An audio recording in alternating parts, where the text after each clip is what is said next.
कळंबोली प्रभाग 8 मध्ये नव्हे तर संपूर्ण कळंबोली शहरामध्ये शिवसेना, भारतीय जनता पार्टी, आरपीआय आणि राष्ट्रवादी यांची युती आहे आणि युतीच्या माध्यमातून आम्ही माझे सर्व मतदारांच्या घरोघरी आम्ही सर्व मंडळी पोहोचतोय।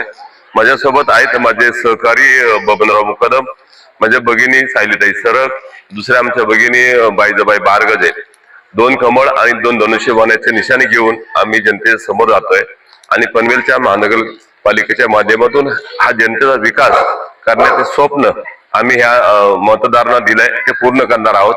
परंतु प्रचाराच्या भूमिकेमध्ये अनेक प्रचार पद्धती असतात, त्यातली शेवटची प्रचार पद्धती म्हणजे किती बी माणसाला सांगितलं मतदारांना तरी तिथं मशीनवरती गेल्यावर ते गोंधळ होतो।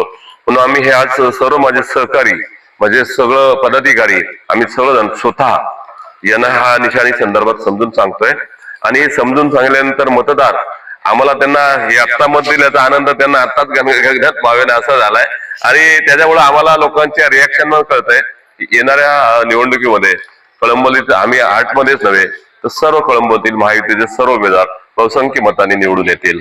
कळंबोली शहराचा कायापालट करताना एकूण जनतेला आपण काय असं कराल, कशा प्रकारचा जाहीरनामा जनतेसमोर आपण घेऊया? बघा, कळंबोली शहरातील माझ्या सर्वसामान्य कष्टकरी माथाडी कामगार, एसटी बांधव असतील, अनेक मध्यमवर्गीय लोक इथे राहतात।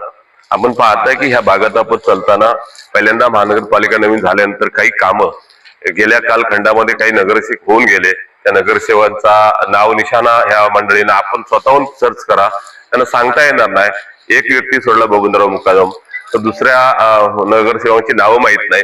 अशी जर अवस्था असेल तर या शहराचा विकास कसा होणार हे जनतेने माहिती आहे आणि तो उरलेला 5-7 वर्षाचा बॅकलॉग आम्ही चौघे खांद्याला खांदा लावून, महिला जरी असेल खांद्याला खांदा लावण्यासाठी बोलतोय 50% आरक्षण हे काही नावासाठी दिलं नाही, काम करण्यासाठी दिलेलं आहे। म्हणून चौघेही खांद्याला खांदा लावून ह्या कळंबोली नगरीला कायापालट केल्याशिवाय राहणार नाही, एवढं फक्त ढोबळ आश्वासन आम्ही आमच्या सहकारी सर्व मतदात्यांना देतोय। मतदारांना शेवटी आव्हान काय कराल तुम्ही?